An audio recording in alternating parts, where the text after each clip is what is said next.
Hello and welcome back to the She is Courageous podcast. It's a guest week and I am joined by the wonderful Victoria Myers. Now, I'm going to start by reading your bio and then I'm going to do what I always do and say, even though I've read your bio, tell us about you.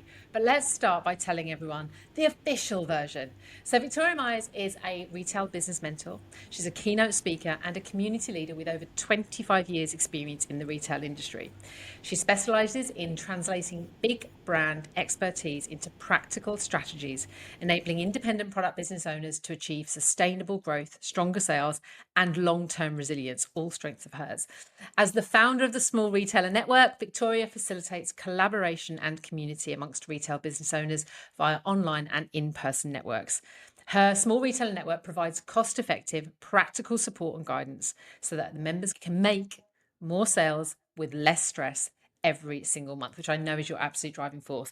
So clearly we love the connection over community. Victoria, welcome to the She is Courageous podcast. It's absolutely delightful to have you here. So as I said, there's the bio, that's the official version. What I always love to start a podcast with a guest with is actually tell us the real version. And what I mean by that is just tell the listeners a little bit about you, your story, and how you came to be where you are now, which is as the founder and leader of the Small Retailer Network. Yes. So I worked in the retail industry in the UK for over 20 years. So from basically throughout my entire university career and beyond, I worked in product businesses on the sales floor right through to head office. And I really loved doing that. It's my absolute passion. I had a very small sojourn working as a marketing assistant, and then I scurried back to the product businesses, which is where I just really loved everything about it. So I have a long career doing that. And when I had my first baby, I decided to take a career break, and I was a stay-at-home mum for quite a few years, during which period we moved from the UK to Dubai as with my husband's job. So I had a period when we first moved here where I was a stay-at-home mom. I had two young children, like preschoolers. Life was very busy. But then as my younger daughter then started school, I was looking around thinking, what am I going to do with myself? I wanted to get back to work, but the retail industry is notoriously challenging hours, shall we say. It wasn't very compatible with having small children. And frankly, I wanted something with a little bit more flexibility and that could work around me. So I started to look around. I realized there were so many amazing independent product businesses here in the UAE that had such great products, amazing people running them, but a lot of them I could see didn't necessarily have industry experience. And I was thinking I could really help them to develop their businesses and make them much more successful by sharing the knowledge and skills and experience that I've built up over the years. And it would give me that flexibility, that best of both worlds of still being able to do the school run, but be able to get myself back to work. So I started working in consultancy for product business owners, and I did enjoy that to a degree. I worked with some amazing brands, I really did. But then I started to feel like I was spending a lot of time behind a desk looking at numbers, which I do love, but I was really missing personal connection with groups of other people. I missed working as part of a team. I missed leading a team. And I could see from the clients that I was working with that a lot of them were coming up against the same problems, the same challenges, the same experiences. And we're all feeling like it was only them that were struggling with these things. Yeah. So I decided to start trying to bring these together as part of a community. And it started off being just we'll see what happens if we can create a bit of a community to help support what I was doing as a consultant. But over time, basically, it's sort of morphed and grown into something so much more than I'd originally envisaged. So now the Small Retail Network is a membership community. So we have paid members and we have much more structure to what we do. We started off doing casual coffee mornings, which we still do now to this day, but we also have more structured support. And I found that we're really bringing together lots of different product business owners. They've got so many varied types of product, but they all have those common struggles, common challenges. So I really love bringing them together and helping them to really grow their sales and using all that skills, knowledge, experience that I have from working with big retailers to help them to put that into their small product business and to grow. So that's what I've been doing for the last couple of years. And yeah, the small retail network's going from strength to strength. So that's where I am. My focus is now 100%. So I don't do any consultancy work anymore, which was a bit of a scary move when I Yeah. to part ways with my last consultancy client and not to renew the contract that we had in place. It was really quite nerve-wracking, but it was the best decision that I made in the long run, because the small retail network has really been able to grow and thrive because I've been able to put that focus on it 100%. Wow. There's a few threads there that I've scribbled as you were talking, because there's a few things, and I think so. I didn't actually mention at the very beginning that the small retail network is a Dubai based. I almost want to go at the moment, but of course, with the global audience we have here, it is important to reference that. So Victoria is based here in Dubai, and the reason I kind of go back to that is actually, when I wrote, some of the things I wrote down, which I think will be really interesting for our listeners, there's moving to Dubai. Okay, so we have a lot of people around the world that listen and think that moving to Dubai is, well, it's the in thing. Let's be honest, everybody wants to move, Yeah. but moving countries, that's challenging. And then, forgive me for not knowing timelines quite quickly, but obviously you then had children, and so you've got the piece around career break, the decisions you made. So let's just take one piece at a time, if we could. Yeah. Now, remind me, how long have you been here in Dubai now? Nearly 8 years. Yeah. Okay, so I mean, so compared to my 2.5 years, you are a pro, but Mhm. actually, it's still not very long, is it? Do you remember back to when you first came over to Dubai, just kind of just what it feels like moving countries? Because I think everyone looks from the outside, and of course, we live in the world of social media, so we share the highlights, right? But I guess for anyone that's perhaps going through an expat move, or has moved or is considering it, just kind of just broadly there, your experience of moving from the UK, not necessarily specifically to Dubai, but moving into a country like Dubai, and kind of how you navigated that. Well, I must say, I told myself the expat lie that we all tell ourselves when we come, which was it'll just be for a couple of years and then we'll go home again. Like, I think Yes, everyone I've I ever met has said, "Oh yeah, we only moved here for 2 years, and I've been here for however many years." Like, it's a common I thing. hear it all the Everyone time, says it. all the So time. I Yeah. think a lot of us do that because we move with this confidence. Well, if it's difficult, if it's hard, whatever, then it's all right because I'll be going back home in X amount of time. And so Yeah.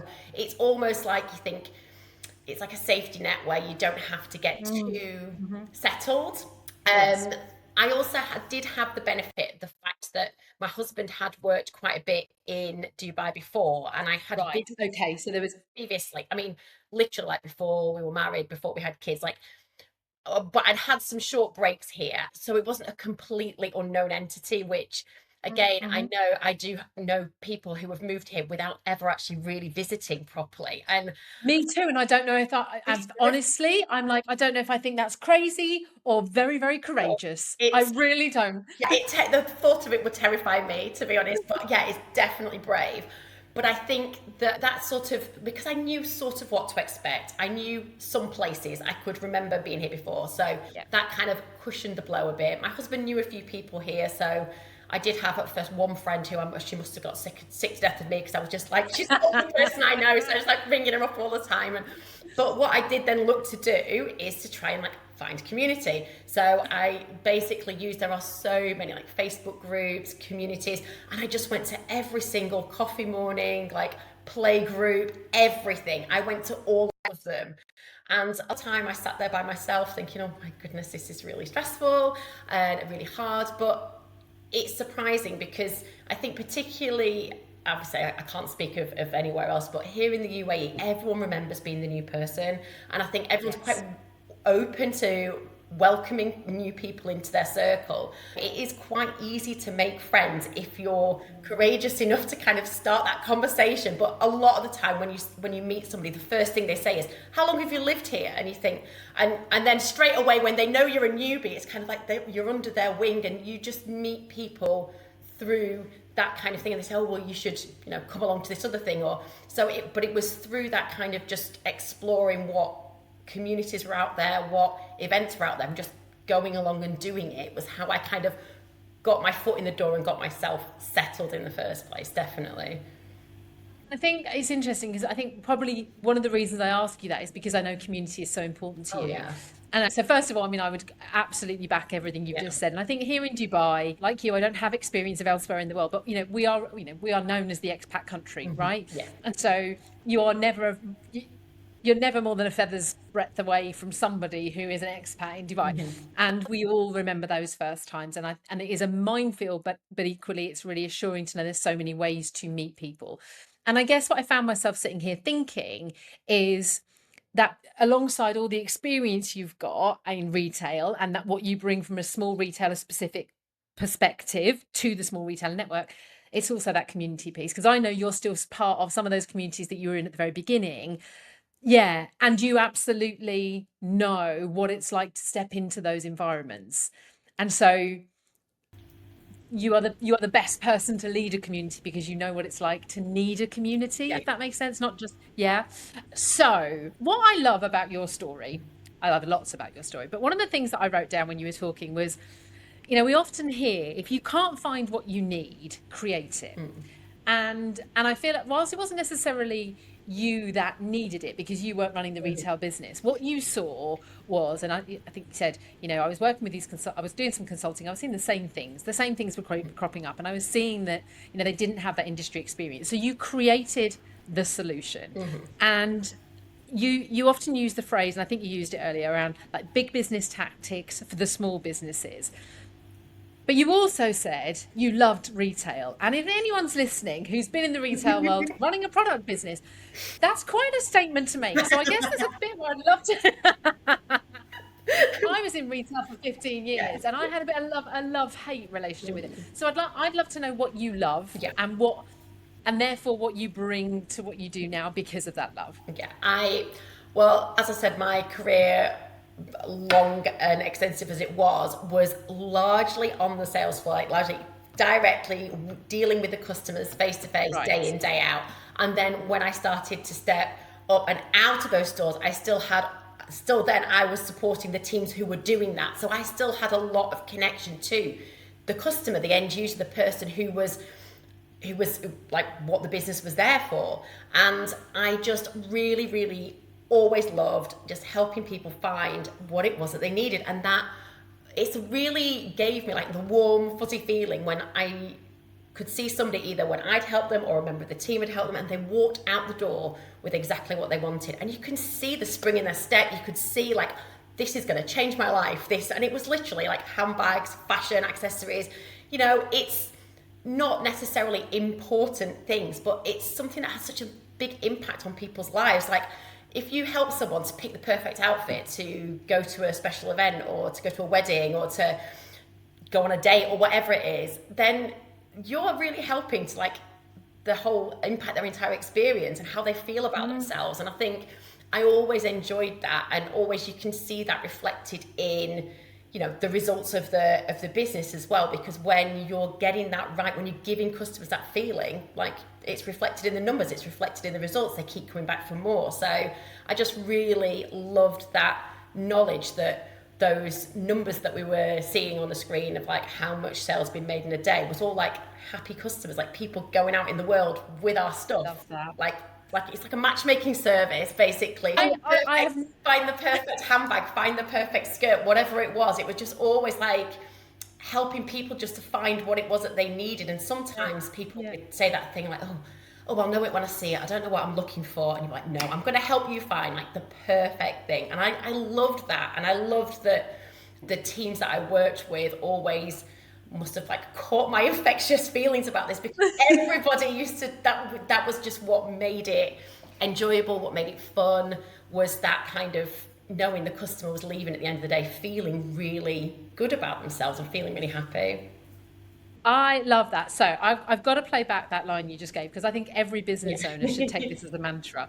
Because I did 15 years in retail, and I wish somebody that I'd worked for, one of my bosses on the tough days, had said it like that, because I've never heard retail described as like the matchmaking service. But I absolutely understand everything you just said.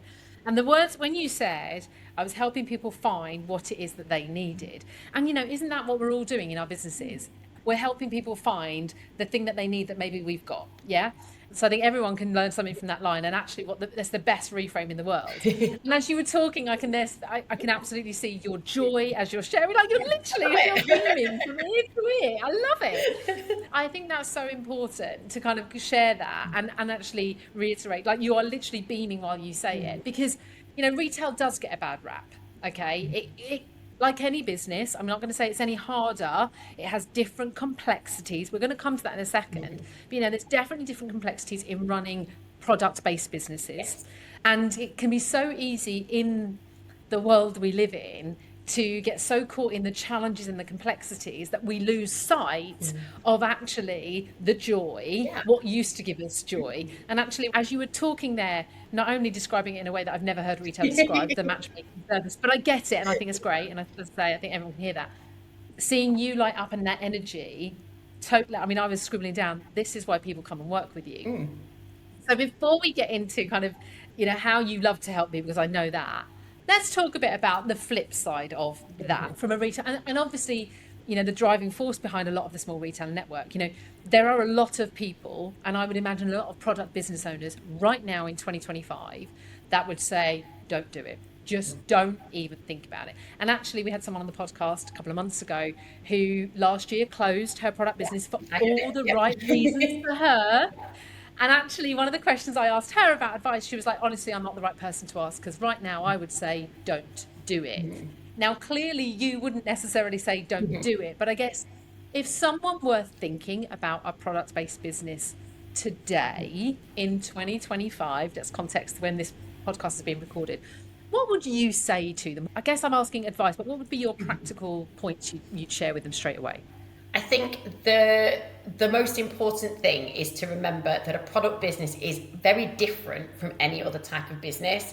So and it's not always immediately obvious all the mechanics that go on behind the scenes. So a lot of people, when they think about a product business, they think of, uploading their products onto the website or going to a pop-up market, or a lot of people have the dream of like having their own bricks and mortar store and like opening the doors in the morning and serving the customers. And yeah, that part is amazing and it is fun. Matchmaking and sending That is them off with a like smile in their the face. sprinkles on the top, and like underneath that, the amount of planning, preparation, organization, and also when it comes to product business is the financial outlay to get you to that point Right. is It's that huge. cash flow, isn't It's it? cash flow because in order to start a product business, you have to have a product basically. So either Yeah. you need to be buying, like curating a collection of products that already exist, in which case it needs to have enough of a point of difference to make your brand stand out from all the other ones that are also selling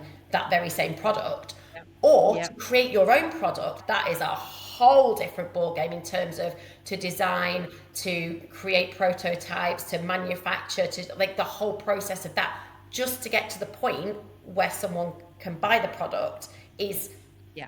months, if not years of preparation. So it's just being aware that it's not quick and easy decision, and it's a long-term investment, because it can then take from the start point where you actually get to here's the product in front of the customer, to then make back your money on the investment that you've made can take several years. And it's at that point when a lot of people really struggle, because they've invested so much, and though they might be making sales, they've still got debts, they've still got the stress of it for quite a long time before they can get to that freedom of like being profitable.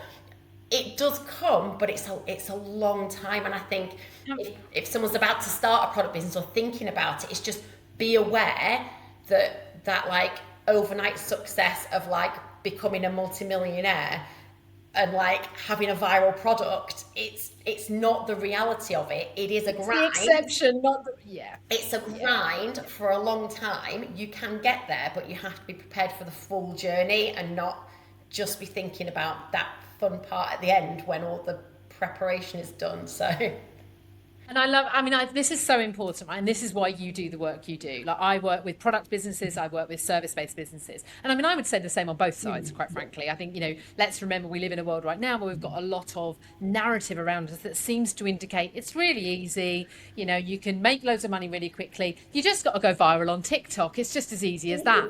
Yeah. Yeah. And so, I know that what you're not saying is don't do it, but actually what you're saying is, first of all, and I'm going to reiterate this, starting a business is never as easy as it looks to everybody else, and there's no such thing as overnight success. But second of all, when it comes to product-based businesses, there's a whole other layer of complexity. Absolutely. To like, and the number one difference, as you just described, is actually the clues in the title. If it's a product business, you need a product to sell, and that is going to take a cash outlay. Yeah. And there are brilliant ways to mitigate to the best of your intent, mitigate as best as possible. That wasn't very well articulated. You know what I'm saying, people. But to mitigate how that looks, and I know, we have the wonders of, let's use social media as the biggest platform we've got out there, that we can build anticipation and maybe even get, the pre-orders and stuff. But fundamentally, there's a whole layer of complexities. And I guess it kind of leads me to a question for you. Do you find, and this isn't about divulging your client base, but do you find more often than not that people that come to work with you, the people that come into the small retail network, are already down the line and are in inverted commas a bit of a struggle? That's why they're seeking out the support and the community? Because I guess one of my challenges, I'm always like, don't wait for it to get hard to find the help, to find the right people for you. And I guess I'm asking, do you see that on your side of the fence too? Yeah, I think definitely. We've always got people within the community and new people joining who are at the beginning of their journey, because they are looking around. And I think because we are starting, the small retail network is becoming more visible here in the UAE. People are more aware of us and the fact that the support is there for this specific type of business. So we are getting new people coming in who are at the very start of their business journey. But then the majority of people who are within the community, have started their product business at some point. A lot of people started their product business like coming out of COVID. They started expanding a hobby or a crafting business that they had been doing like on the side, something small, and then decided, actually, I want to pursue this as a real job. I want to see if I can make this into a business. And then they get to that point where they can only get so far without the kind of like the experience and the understanding of how it works, because a lot of the like business advice out there is more generic, more for service businesses, and it doesn't always translate very well to a product business. Or you can do some things and it will work sort of, but actually fundamentally with a product business, it all comes down to the product and like, have you got the right amount of product? Have you got it in the right place? Have you got it at the right price?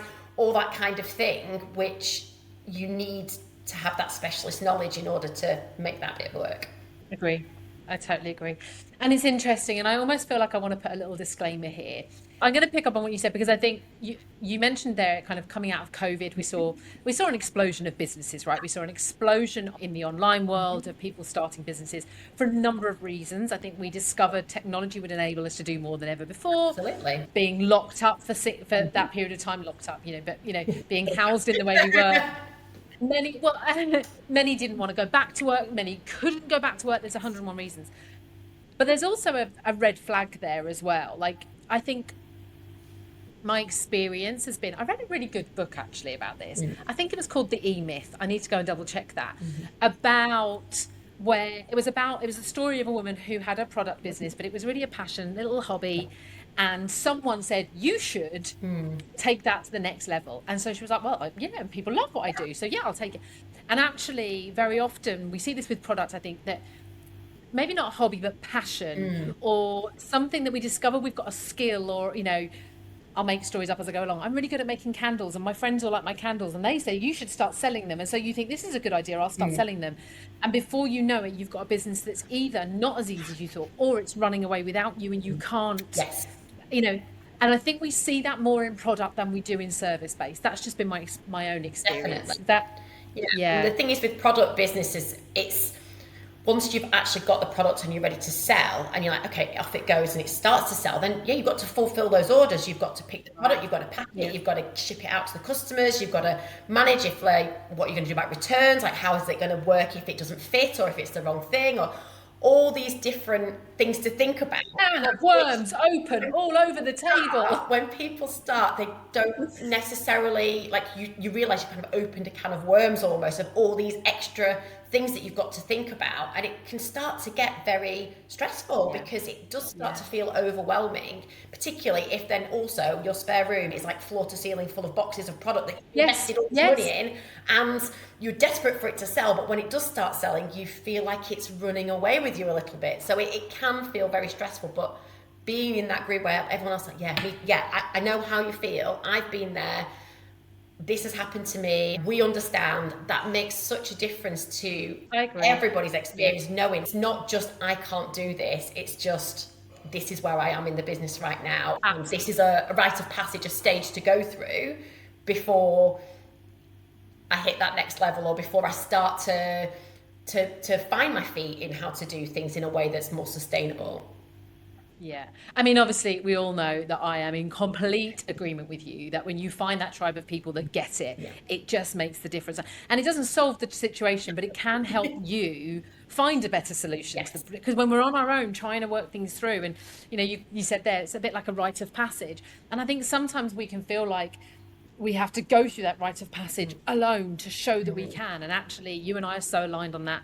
Community is everything. Knowing that, you know, anyone listening, whatever it is you're going through, I'm going to tell you now, you are not alone. You are not the only person in the world. Whether it's a product-based business issue or a life issue, you're not the only person. And I urge you to go find your people wherever that is. I'm not even about to pitch myself and Victoria in this one. Now, what I would like to ask is, if I just go back a couple of steps.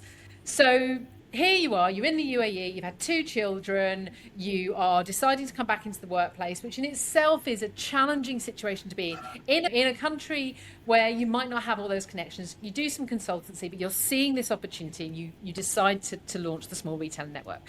Now, the bit I would really love to just talk about is when you made that decision to go all in. Because that is a huge decision to make. And as you said, I was like, I'm going to do this. 100% Small Retailer Network, big step, all in, absolutely bloody terrifying. Absolutely. So, but we see this a lot, and I think there's a couple of things. There's a really conscious decision piece, but we also, I think the flip side of that is, so often we hold ourselves back from things because actually we are fearful of fully committing. And it's the safety blanket, right? I'm sure for you, the consultancy, whilst I'm not saying it was easy at all, but I know the benefits of having consultancy work alongside whichever the words for you were.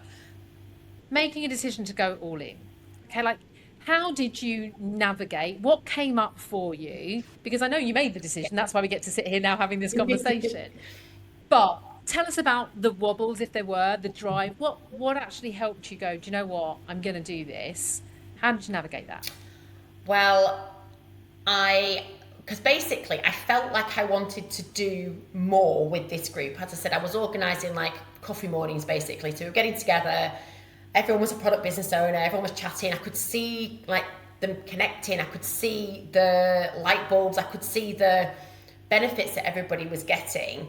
I was able to then share with a group all at once, like some support, some help, some tips, things that they, like actionable things they could go away and do. And I really enjoyed that experience because all through my career, I've always been like a training manager. I've always been like the support one, the one who did all the inductions for like new people coming to the business. Like I've always enjoyed developing people. And when I was looking to go back to work, I actually really seriously considered going to train as a teacher. Like I really did, because I thought I really enjoyed that development part of it. I did decide that I didn't think I could quite enjoy a classroom full of children. I love how you're like, but that development piece, that's what I was looking for, and that's what I felt I was missing. Because working with consultancy clients, it's like, okay, here's a problem, like here's what we're going to do about it, and we do it, and then it's done, and it's like, and then what's the next thing? So whereas I really enjoyed, I could see when I was in the room with all the people together, I thought it feels just really aligned with where I want to be, what I want to do, and the impact is so much greater to do that for so many people all at once rather than one or two people at a time. And the impact on not only on like their business, like them able to implement it, but also their confidence as well. Because when you're working in consultancy, you're advising and they're doing, and you're advising and they're doing, and it's kind of, they are, yeah, basically taking your advice. Whereas in this role, it was more like developing the people, and they were like, oh, I get it now, and getting more confident and becoming more, feeling, I could see them becoming more capable and enjoying the process more as well, and not feeling so nervous and being more confident in their decision making. And I could just see it happening even, and it was the same people coming back again and again. I thought, I really want this to be more than what it is now. But because obviously I was committed to my consultancy clients, that was taking a lot of time, because Right. So a decision had to be made. I had to make that decision, and it was really difficult because it was a case of, well, this is steady income. This is like contractually obligated like income every month, that if I say when the contract expires I'm not going to renew it, like I have to make sure that I'm going to be able to generate some income. Otherwise, I haven't got a business. I've got a very time-consuming hobby, which I might love and enjoy, but it's not a business. So yeah, it was nerve-wracking to make that decision. But at the same time, I had been for a long time like circling in my mind about the possibility of what it could look like, and how something could work in terms of that development piece for the group or the group program.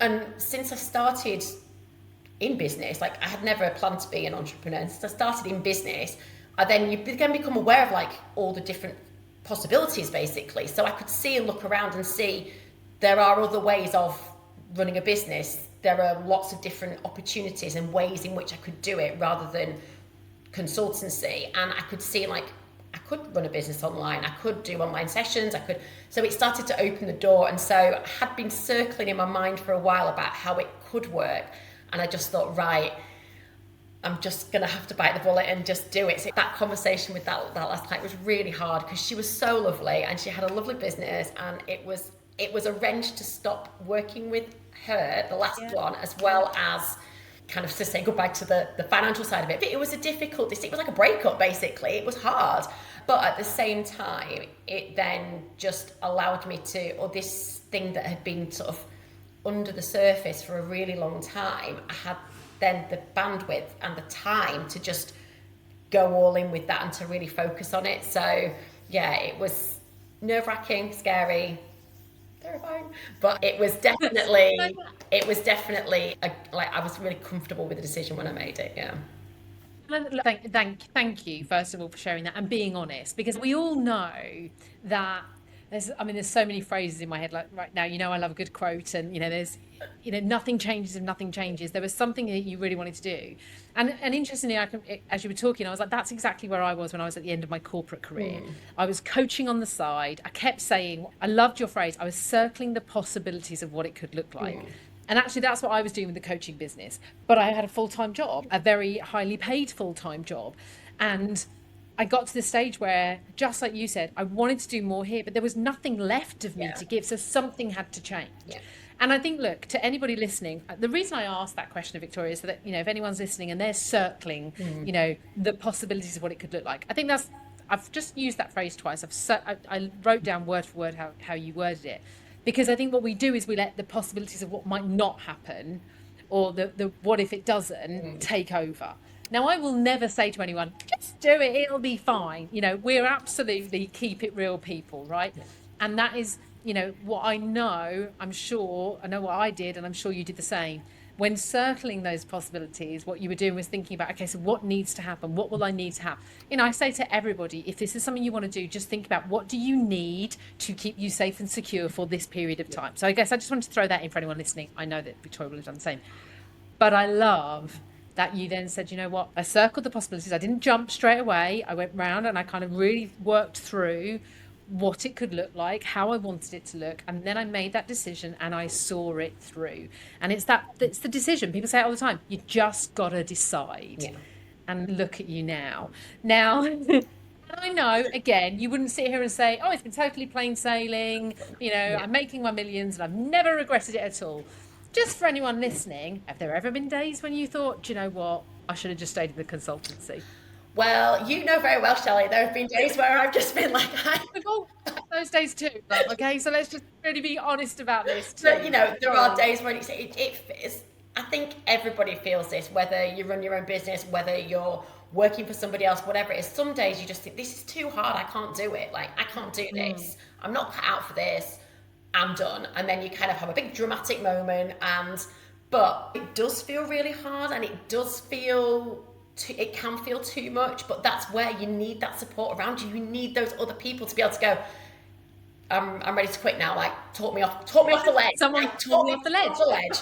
Like, help me see, remind me, help me remember why it is that I'm doing this in the first place. Help me to get, like, reconnect with that, because I think as well, you do have that thing where everybody on the internet looks like they're doing amazingly, and it's so easy and effortless for them, and like, everybody's business is going so much better than yours and everything, like they all have all the answers, and then you think, well, I'm just making up as I go along, because that's, of course I am, but everybody else knows what they're doing. But then you realize when you talk to everybody else that we're all in the same boat. Nobody 100% knows what they're doing all the time. Everybody's doing the best that they can, and especially when you're trying something new, sometimes it does feel really hard, and sometimes it does feel like you don't know what you're doing or you've made the wrong decision. But at the same time, like, it is part of horrible, but it's part of the process. Like, it just really is.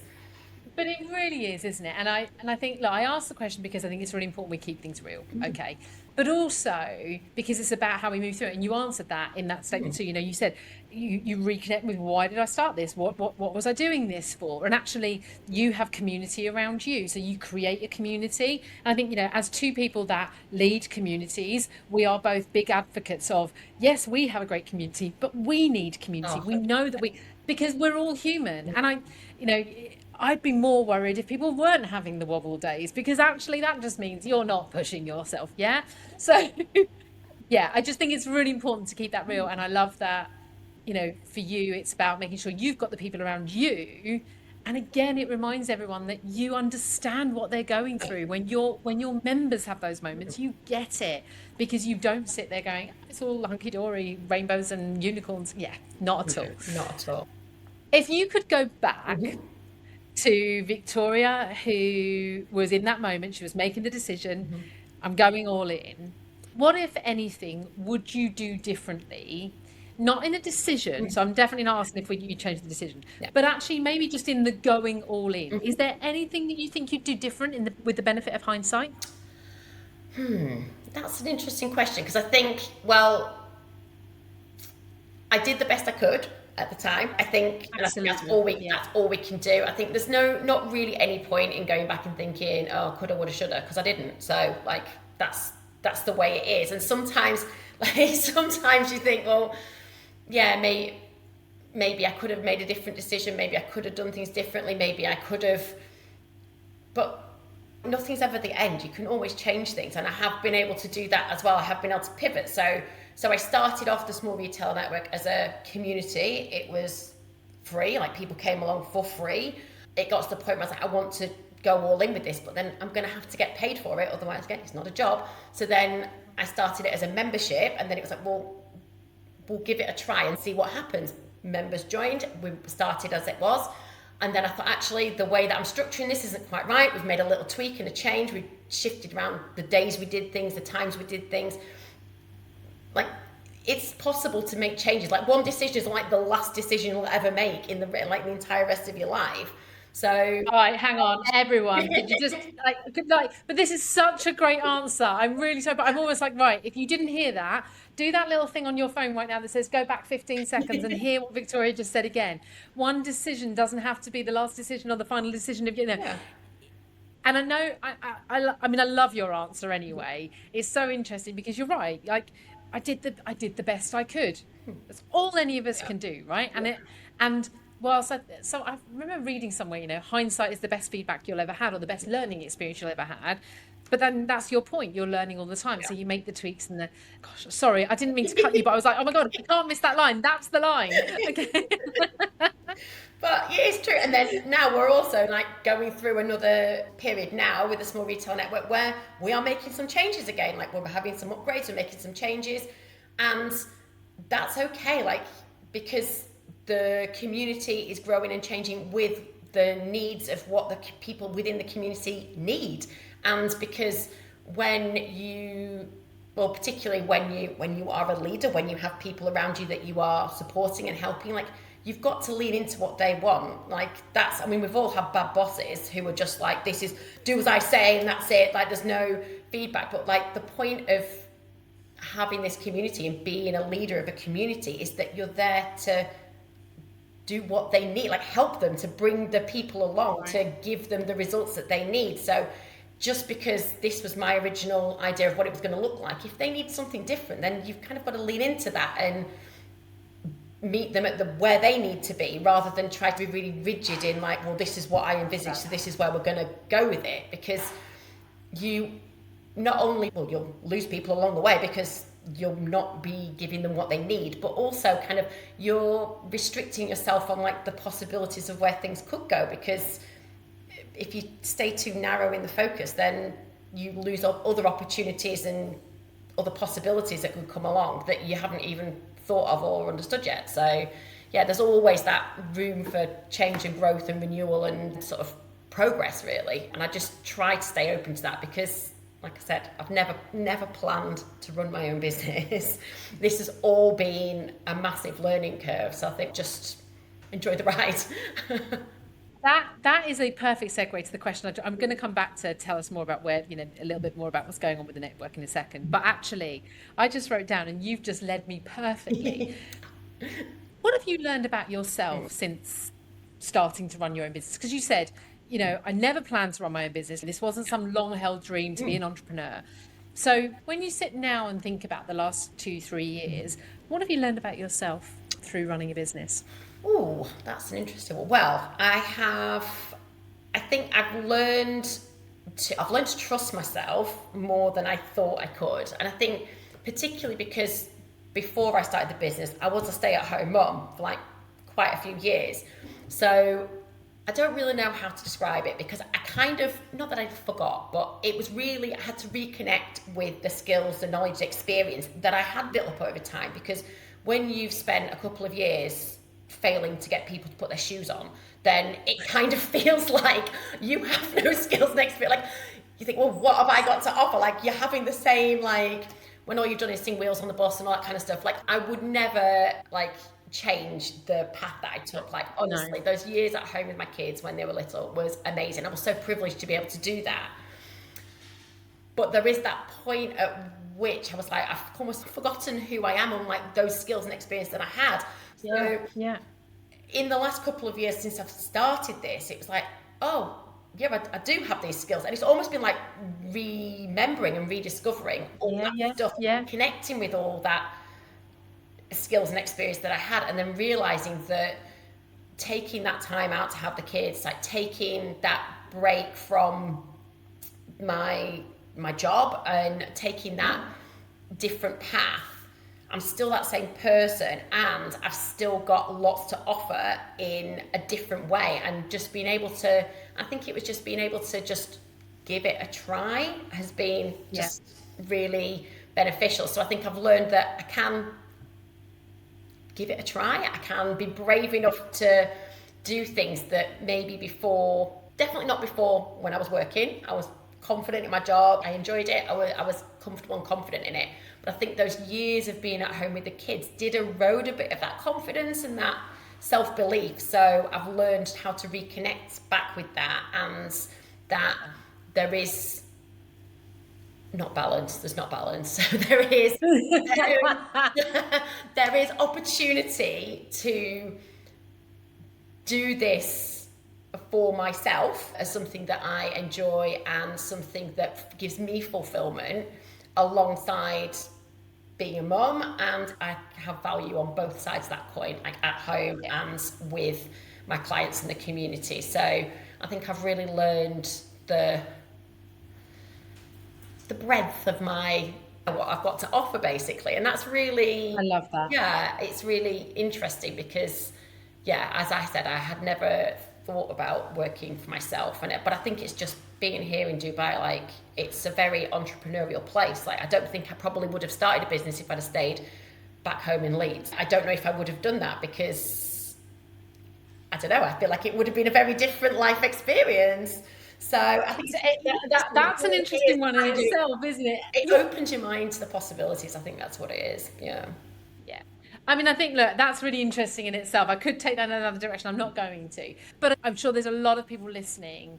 I know a lot of my audience are mums. The juggle is real. I know everyone knows I'm a non-mum, so I don't resonate with that. But I absolutely know lots of people that will. And I think what was really important there, the things I wrote down were actually your learning is it doesn't have to be one or the other. Actually, it was about reconnecting, not necessarily to who you once were, because you recognize you've evolved, you've changed, but actually who you were and the skills you had are two different things. And I think that's what I picked up out of that just because you not just because, but you've grown and changed as a person. You're a mum now, you've gone through the experience you've gone through. Those skills you had still exist. You just got to reconnect to them, maybe dust them off and bring them into current world and but remind yourself that you had those skills. Yes, yeah. And as a non-mum, I'd say, cracky, the skills of being a mum, like throw those in the pot too. I love that when you said when you spent 2 years failing to get a child to put their shoes on, you certainly question yourself. But the word that you've used a lot is possibility. And I think I want to just call that out for you as much as anything, Victoria, and to anyone listening. I might even do a tally of how many, but in a really good way. I think that is a great word to be using a lot. So I just kind of want to share that with you. But yeah, for you, when you said there, that last bit you said was, actually recognizing the breadth of what I've got to offer and that I can add value on both sides. I can add value as a mum and I can add value as a business owner. I absolutely bloody love that. So give us a little insight. So you've alluded there, I know that, and depending on when this lands, some of these things will have happened already. But Small Retailer Network is moving into its next iteration. So just tell us a little bit about what's coming for the Small Retailer Network and Victoria, to be fair. Well, yeah, so as I said before, I think there's always room to develop, grow, change, lean into what the community needs and to move along with that. So I'm always kind of sense checking how what we're doing is working and how I can best support the members of the community.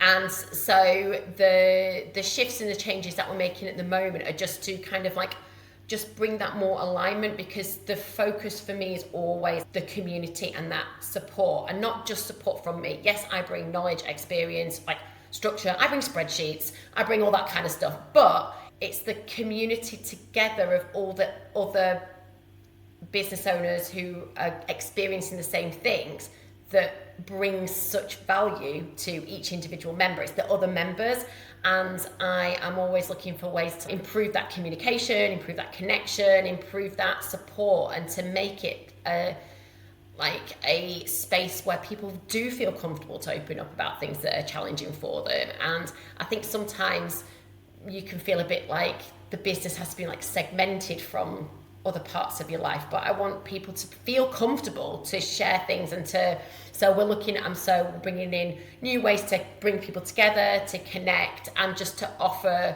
a deeper level of support. And then all the more technical stuff, all the spreadsheets and all the this and that, like the hands-on practical Virgo stuff that I bring to the table, giving that a nice revamp, bringing some of the things more up to date. And just because we've been running as a membership community now for just over 2 years, so obviously some things just do need a bit of a refresh, do need a bit of refocus.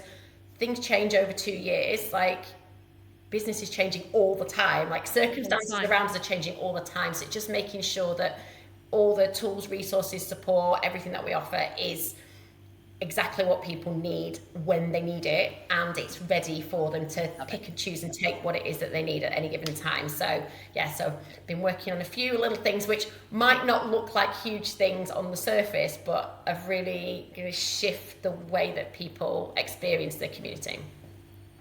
And I think the most important piece there, like not everything is about big rebrands, right? You're Mm. listening to your audience, you're paying attention to the community and what they need. And actually that really important piece again about this is very specifically, I want to just kind of help everybody that's listening understand this, the small retailer network is specifically for product-based businesses. And you'll have heard Victoria talk there about, the spreadsheets, the tools, the resources. This is the practical stuff that's very different to many very broad business memberships. This is absolutely about the tools and resources that help product-based businesses behind the scenes as well as in front of the scenes with everything they're doing. So just love it. Okay, final question to Victoria, and that is just my usual wrap-up question. That is, if there's a mum listening right now, she's been through similar, so she's not, she's taken that time that she wants to with her children. Maybe she's going back into work, maybe she's back at work, she's navigating all that. We'll take the expat piece out. And she's right, and there's that niggle to go for something a bit more, because I really love this, the all in. What would your number one piece of advice be to that person who's listening now? I would absolutely say just find the community that can help you make it happen. It's not always that you necessarily need someone to go like, here's what to do, but sometimes you just need to be with people who are doing it, especially if it's something that you've never done before, that you've not really thought about doing before. I'm going to say that word again, but it's like you see what the possibilities are. You see. I love it. Don't worry about. Don't ever catch yourself and stop it. I love it. I think that a lot of the time, and a lot of the time people can feel like other business owners are the competition or somebody who they need to be like distancing themselves from. But the business owners that are most successful, members of our community that are most successful, are the ones that lean into it and collaborate and support each other, and it's like everybody moves forward together. So if you're thinking about like, oh, maybe that's something that I'd like to do, it's like, well, find that tribe of people, like spend some time with them and let that inspire you, and then you get a feel, is this the right thing or not as well? Because sometimes you might think, actually, maybe it's not the right path for me, but you might find then it opens the door of possibility to something else, especially if you've not got a long held dream to do it. If it's something that you're just kind of exploring, then yeah, spend some time with people and just see what's out there. I'm not even going to say the word again. But there is anything, is possible, but anything is possible. And just finding the right people to help you do it just makes everything so much easier. So I think at every stage of my life's journey, from doing NCT classes when I was pregnant to losing weight to starting the business or whatever, I've always like, just where are the people who are doing this with me? Like they will help me do it. Like, and just hanging out with those people helps give you the momentum sometimes to get it done. So yeah, I'm always I'm always going to say it's always about community at the end of the day. If you try to do it by yourself, yeah, you could do it by yourself, but it'd be a long, hard slog. Enjoy the process. Find some people to do it with. It's so much more fun that way. Right. And that is why you are so well placed to lead a community, because you 100% believe in it. Yeah. This isn't just some commercial thing. You absolutely believe everything you've just shared there, everything you've said, tells us very clearly, not only do you lead a community, you believe in community. You've, your own evidence and examples yourself. And I know you are a member of many communities here in the UAE and online. So absolutely, you live and breathe that, which is what makes you a brilliant community leader. And please don't stop using the word possible or possibility. I think it's brilliant. I'm sorry I've raised your awareness. You're going to have to like Shelley on the bottom. Everyone's going to be listening and ticking off how many times I say it. It's a brilliant word to have. I once actually talked about how we should stop talking about we need to think positively and we should just think possibly. So the fact that you use that word is just brilliant. Victoria, thank you so much for joining us on the podcast, for sharing your story, for sharing your passion for retail as well as community, and telling us more about the Small Retailer Network. And thank you for being so honest about, the challenges of all of this too, because it's really, really important. I have loved having you here and sharing your story. So just thank you for being on the She Is Courageous podcast. Thank you for having me. It's been so much fun, actually. We will put all of the links in the show notes to connect with Victoria. If you are a product business owner and you are listening to this thinking, oh my God, I need this woman's help, go find her, go find out about the Small Retailer Network. There are brilliant changes afoot, but the doors are open right now, so you can become a member immediately. And I highly recommend. Victoria's knowledge and expertise in the product sector is incredible, and she's a bloody wonderful woman. So go check her out, give her a follow. Even if you're not a product business owner, go and give her a follow. But if you know someone that is, point them in her direction. Thank you so much, Victoria. To everyone that's listening, as always, just remember that she is courageous and she could very possibly be you.